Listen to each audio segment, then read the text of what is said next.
Guys, जैसा कि आप सब लोगों ने सेकंड चैप्टर पढ़ा होगा और अब उसके लिए मैं एक क्वेश्चन बैंक लेके आई हूँ। तो फर्स्ट क्वेश्चन है treasury bills issued by the. तो आप बताइए, ट्रेजरी बिल्स हमने जो पढ़ा था वो किसके द्वारा इश्यू किए गए थे? ये किए गए थे गवर्नमेंट के द्वारा। ठीक है, इसमें चार ऑप्शन आपको मिले हैं। बैंक है, गवर्नमेंट है, इंश्योरेंस कंपनीज है और ऑल ऑफ द अबव है। तो हमारा आंसर क्या आएगा? गवर्नमेंट्स।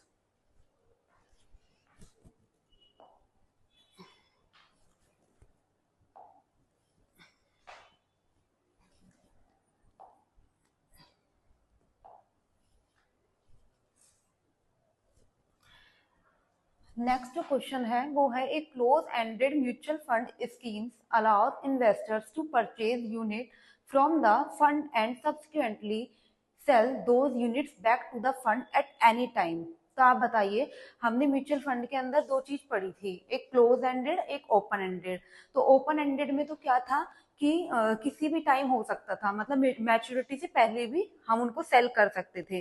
बट इसमें क्या होता है, क्लोज एंडेड में एक फिक्स मैच्योरिटी टाइम पीरियड होता है, तो हम केवल तभी सेल कर सकते हैं।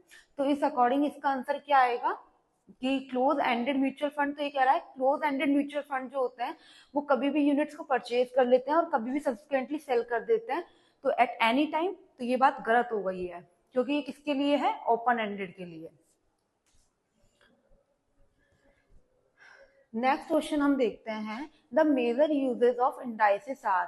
तो देखिए, ये पूछ रहा है इंडाइसिस जो होते हैं उनके मेजर यूजेस क्या होते हैं। तो आप जानते हैं कि इंडाइसिस क्या क्या होते हैं। निफ्टी होती है, बैंक निफ्टी होती है, एंड सेंसेक्स वगैरह जो होते हैं, निफ्टी 50, ये निफ्टी 500, ये सब आते हैं। ठीक है, तो हमको ये क्या बताते हैं, इनके मेजर यूजेस क्या होते हैं। ठीक है, तो फर्स्ट है, इसमें आता है performance of the economy is indicated by the index, कि इंडेक्स के द्वारा जो है वो परफॉर्मेंस, इकोनॉमी की परफॉर्मेंस देखी जाती है। ये बात सही है। ठीक है, नेक्स्ट आता है कि इंडाइसेस जो होते हैं इंडिकेट करते हैं real time market sentiments, real time market sentiments को इंडिकेट करते हैं, तो ये बात भी सही है। थर्ड नंबर पे आता है इंडाइसेस जो होते हैं वो एक्ट करते हैं as an underline for the index, index के लिए कि इंडाइसेस एक्ट करते हैं इंडेक्स के अंडरलाइनिंग के लिए, तो ये बात भी सही है। ठीक है, तो इसका आंसर आ जाएगा ऑल ऑफ द अबव। अब जो नेक्स्ट क्वेश्चन है वो है कि when a large number of shares are offered to the specific set of individual it is known as. तो देखिए, हमने कुछ मेथड्स ऑफ इशू पढ़े थे। तो उसका क्या था कि उसमें पहला था कि आईपीओ होते हैं, एफपीओ होते हैं, कि किस तरह से अपनी वो सिक्योरिटीज को इशू करते हैं।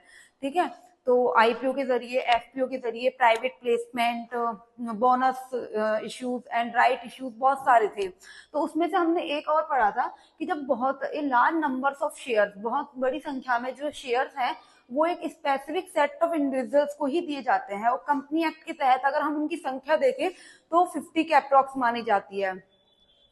तो इट इज नॉन एज, तो ये किसके जरिए, तो ये किसके रूप में जाने जाते हैं? तो पहले नंबर पे आता है इक्विटी शेयर्स, तो ये गलत हो गया। ठीक है, सेकंड नंबर पे आता है private equities, and third number पे आता है none of the above, and fourth number पे आता है प्राइवेट प्लेसमेंट।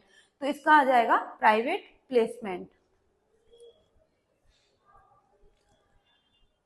अब नेक्स्ट आता है when a trader buy an asset at a low price in one market and sell it at higher price in another market to exploit the price differences, it is known as.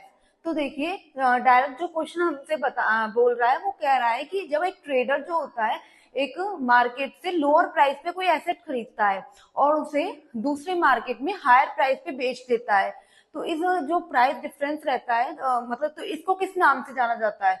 तो हम इसको किस नाम से जानते हैं? Arbitrage के नाम से।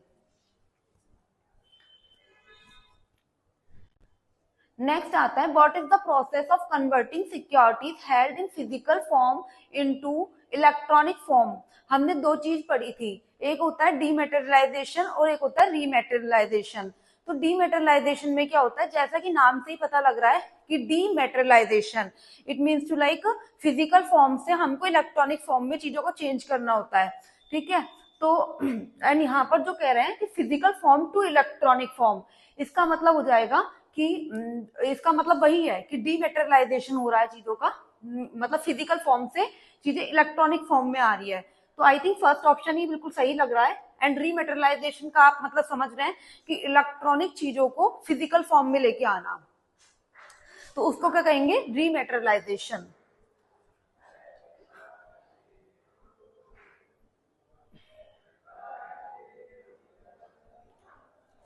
An agreement between two parties to exchange future cash flows based on a predetermined formula is known as।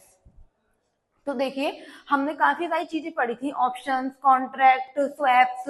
तो उसमें एक हमने स्वैप्स की जो था उसमें क्या पढ़ा था कि एक एग्रीमेंट होता है ये दो पार्टीज के बीच में to exchange futures cash flow जो होता है उसके बेस पर ऑन एक प्री डिटरमाइंड फॉर्मूला पे, तो उसको हम क्या कहते हैं, स्वैप। तो इसका आंसर क्या आ जाएगा, स्वैप। नेक्स्ट आता है डेब्ट instrument issued by the institution against financial asset such as home loan, auto loan, rent receivable, credit card receivable etcetera known as. तो देखिए इसमें हमको ये कह रहा है कि जो डेब्ट इंस्ट्रूमेंट होते हैं वो इश्यू किए जाते हैं किसी भी इंस्टीट्यूशंस के द्वारा अगेंस्ट फाइनेंशियल एसेट्स जो होते हैं हमारे। फाइनेंशियल एसेट्स कौन कौन से होते हैं हमारे, लाइक होम लोन्स होते हैं, ऑटो लोन्स होते हैं, रेंट रिसीवेबल्स होते हैं, क्रेडिट कार्ड रिसीवेबल्स होते हैं, ये सारे होते हैं। ठीक है, तो इनके बदले में जब हमको डेब्ट इंस्ट्रूमेंट्स इशू किए जाते हैं कंपनी के किसी भी इंस्टीट्यूशंस के द्वारा, तो उसको हम क्या बोलते हैं, तो वही हम यहाँ पर जानेंगे कि mortgage backed securities. Second number पे है commodity link debenture, third number पे है equity link debenture and fourth number पे है करेंसी लिंक डिबेंचर। तो हमारे अकॉर्डिंग इसमें आ जाएगा मॉर्गेज बैक सिक्योरिटीज, हमने ये पढ़ा भी था। नेक्स्ट आता है what is an entity establish or incorporate outside India and that propose to make investments in India। तो इसमें क्या आ जाएगा कि जब मतलब इन्वेस्टमेंट जब इंडिया में इन्वेस्टमेंट किया जाए, ठीक है, बाहर से, देन उसको हम क्या कहते हैं, incorporate outside India that propose to make investment in India. तो इसमें आ जाएगा पहले नंबर पे आता है म्यूचुअल फंड, सेकंड नंबर पे आता है इंश्योरेंस कंपनी, थर्ड नंबर पे आता है domestic portfolio investors and fourth number पे आता है फॉरेन पोर्टफोलियो इन्वेस्टर्स। तो हमारा क्या आ जाएगा, फॉरेन पोर्टफोलियो इन्वेस्टर्स। नेक्स्ट आता है term trades are settled on. तो देखिए कई तरह से तीन चीज होती है। पहला होता है कैश ट्रेड, फिर आता है टर्म ट्रेड, फिर आता है स्पॉट ट्रेड। ठीक है, तो हमने जो कैश ट्रेड देखा था तो उसमें सेटलमेंट का क्या हिसाब था कि T+0 में हो जाता है। ठीक है, जब हमने टर्म ट्रेड देखा था तो उसमें T+1 का रहता है। एंड जब हमने स्पॉट देखा था तो उसमें एटलीस्ट 2 डेज तो लगते ही हैं, 2 बिजनेस डेज लगते हैं। ठीक है, तो टर्म ट्रेड आज सेटल्ड और इसने पूछा है टर्म ट्रेड का क्या है, तो टर्म ट्रेड का क्या है, T+1। नेक्स्ट देखिए treasury bills, commercial papers and certificates of deposit are the long term instruments.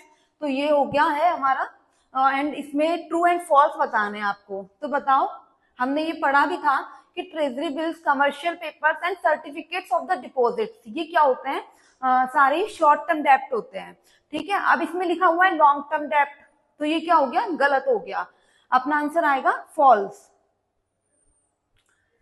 Next आता है market facilitate buying and selling for the investors. Market जो होता है, कौन सा मार्केट वो होता है जो बाइंग एंड सेलिंग प्रोवाइड करता है इन्वेस्टर्स को। तो ऐसा कौन सा होता है, हमने पढ़ा था प्राइमरी मार्केट होता है एंड सेकेंडरी मार्केट होता है।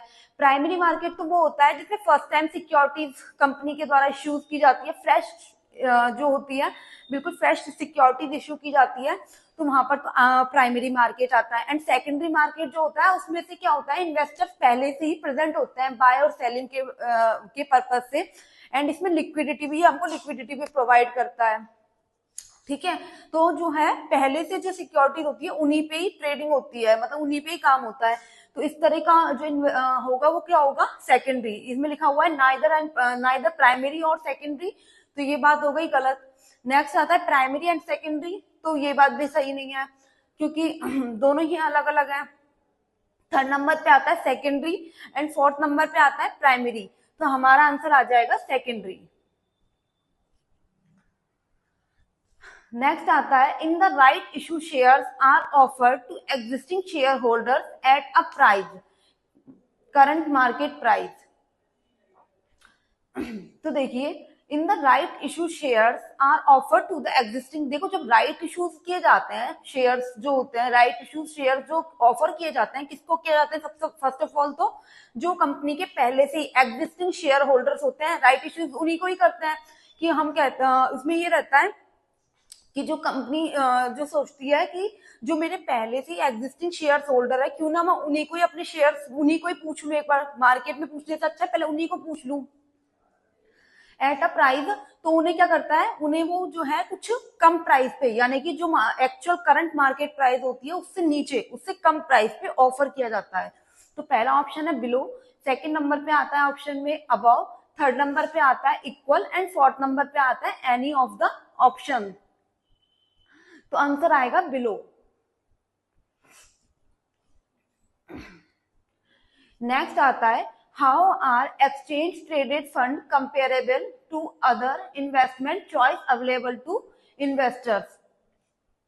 तो how are the exchange traded fund जो होते हैं वो किस तरह से दूसरे जो इन्वेस्टमेंट चॉइस अवेलेबल कराता है इन्वेस्टर्स को। तो इसमें आ जाएगा पहले नंबर पे है इंडेक्स फंड, सेकंड नंबर पे आता है बॉन्ड्स, थर्ड नंबर पे आता है active mutual fund and fourth number पे आता है डेब्ट फंड। तो हमारा आंसर किसको चला जाएगा? इंडेक्स फंड्स को। नेक्स्ट आता है which of the following statement is false, कि कौन सा स्टेटमेंट जो है वो गलत है। तो फर्स्ट नंबर पे आता है forwards are over the counter contracts, forwards are agreement to sell an asset at a future date. Third number पे आता है futures are exchange traded contract and fourth number पे आता है forwards have no default risk while future faces the risk of the counterparty defaulting। तो इसका answer हमको क्या आ जाएगा? Fourth option. तो ये क्या हो गया? गलत हो गया कि फॉरवर्ड जो होते हैं कोई डिफॉल्ट रिस्क नहीं रखते हैं and while future faces the risk of the counter party defaulting. तो ये गलत हो जाएगा और तीनों ऑप्शन सही हो जाएंगे। फ्यूचर की जो फॉरवर्ड होते हैं are over the counter contracts, second number पे था कि फॉरवर्ड जो होते हैं वो एक अग्रीमेंट भी होता है किसी भी एसेट को फ्यूचर डेट पे सेल करने के लिए। फ्यूचर जो होते हैं वो एक्सचेंज ट्रेडेड कॉन्ट्रैक्ट होते हैं। तो ये भी सही है और हमसे पूछा था फॉल्स। नेक्स्ट आता है बॉन्ड्स जो होते हैं, bonds issue India and denominated in dash are known as masala bond. तो हमने पढ़ा था मसाला बॉन्ड को किस नाम से जाना जाता है? यूरो बॉन्ड के नाम से। ठीक है, तो इसमें क्या होता है? तो पहले नंबर पे ऑप्शन में आता है कि आउटसाइड आईएनआर, सेकंड नंबर पे आता है इनसाइड आईएनआर, थर्ड नंबर पे आता है inside USD and fourth number पे आता है आउटसाइड यूएसडी। तो हमने यही पढ़ा था कि बॉन्ड्स जो इस मसाला बॉन्ड वो होते हैं कि बॉन्ड्स इश्यूड आउटसाइड इंडिया, कि आउटसाइड इंडिया तो इश्यू होंगे and denominated in INR is known as masala bond.